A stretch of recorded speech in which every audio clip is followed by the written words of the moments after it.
A nosotros nos tipifican de narcosenderistas, narcoterroristas. No somos nosotros narcotraficantes, ni defendemos el narcotráfico.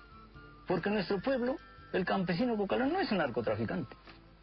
El campesino cocalero, el campesino que trabaja en las pozas de maceración, el campesino que procesando llevan sus 7, 8 kilos hacia la ciudad, ¿no? El campesino que vende insumos químicos, ¿no? Según inteligencia de la policía, existen 11 rutas en el corazón del BRAE custodiadas por el partido y por donde sale la droga, gracias al pago de cupos. Ahora, sobre lo que usted llama cupos, ese es el lenguaje del imperialismo. Es como decirnos a los comunistas terroristas. Mire, necesariamente en medio de una revolución se establece impuestos de guerra. Eso se llama impuestos de guerra para nosotros.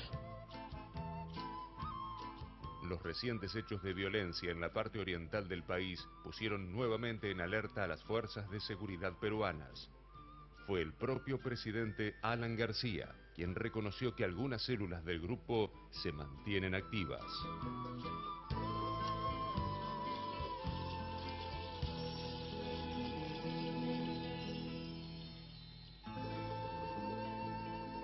Duro informe realmente que acabamos de ver de lo que fue la historia de violencia en Perú, que por suerte ya está disminuyendo grandemente, por supuesto no eliminada totalmente.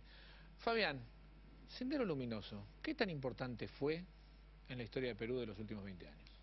Y fue un actor clave en la política peruana durante 15 años, digamos, ¿no? A partir de su primer ataque, paradójicamente, el día que se iniciaba la democracia en Perú. Ese fue el primer día, ¿no? En 1980, el primer acto armado de Sendero, que era una organización montada por Abimael Guzmán, un profesor universitario de formación maoísta, pero más inspirado en la experiencia de Pol Pot en Camboya que en el comunismo estilo chino maoísta, digamos, ¿no?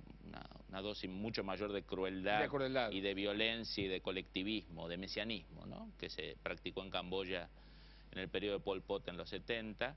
Si bien se venía preparando en los 70, el primer acto armado es entrar a un colegio en las elecciones democráticas que iban a abrir la democracia en Perú en 1980 y quemar las urnas. Esto es un símbolo de cómo pensaba Sendero, ¿no? Exactamente. O sea, la lucha armada se empieza el mismo día que regresa supuestamente el modelo democrático superador.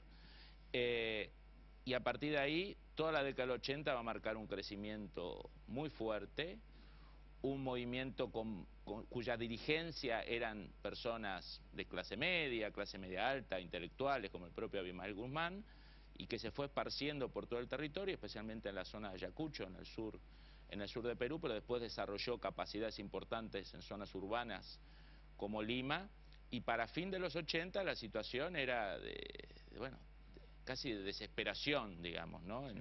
En parte de la población, una guerra que entre el 80 y el 93, cuando Sendero empieza su colapso final, o casi final como vamos a ver después, bueno, produjo entre la violencia de los bandos 50.000 muertos. Claro, ahora, nunca se llegaron a centralizar en Lima, ¿no? Prácticamente no hubo violencia en las grandes urbes, ¿eran más bien marginales o había también problemas en las grandes urbes? Se inicia como un movimiento la hipótesis de Abimael Guzmán era que la base revolucionaria del Perú era el campesinado. El campesinado, igual que... Es la estrategia maoísta del campo a la ciudad, digamos, ¿no? Pero a través de métodos no muy aplicados por Mao, pero sí muy aplicados por Pol Pot en Camboya, de un extremo terror sobre el campesinado. O estás con nosotros o estás contra nosotros y te matamos, digamos, ¿no? Que esta es una diferencia que vamos a ver con el Sendero de hoy.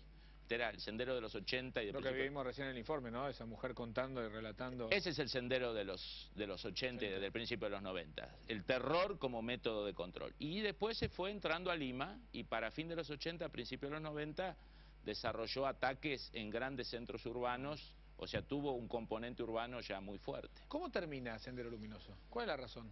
Sendero, a ver, hay dos factores. Uno se podría llamar el marco político estratégico, que es el ascenso de Fujimori, apoyado por una persona muy ligada a la inteligencia y a contactos importantes a nivel internacional y con factores de poder interno, que es Vladimiro Montesinos, que desarrollan una política muy fuerte y paralegal, parapolicial y paramilitar contra Sendero, pero en realidad ese activismo o esa mano libre a la fuerza de seguridad no es lo que quiebra Sendero.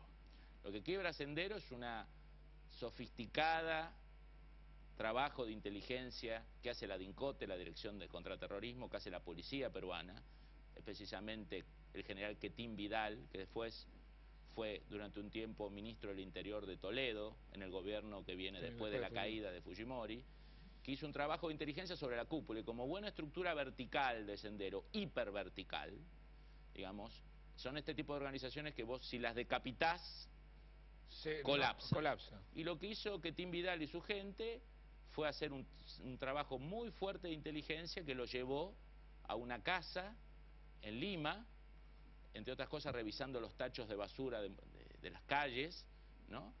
Y en esa operación cayó Abimael Guzmán, su amante y parte sustancial de la cúpula militar de Sendero, excepto 1 o 2 altos dirigentes, y a partir del 92 cae la cúpula de Sendero, se decapita Sendero, y 93-94 es el colapso final de Sendero Luminoso, porque este hombre verdaderamente era una especie de deidad para los militantes. O sea, de Sendero. claro, además es una estructura tan vertical, sangrienta, basada en el terror, que una vez decapitado no hay forma de estructurarse. Exactamente.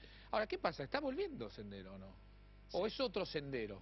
En realidad quedaron grupos, ¿no? Quedaron grupos no desarticulados, pero de poca magnitud.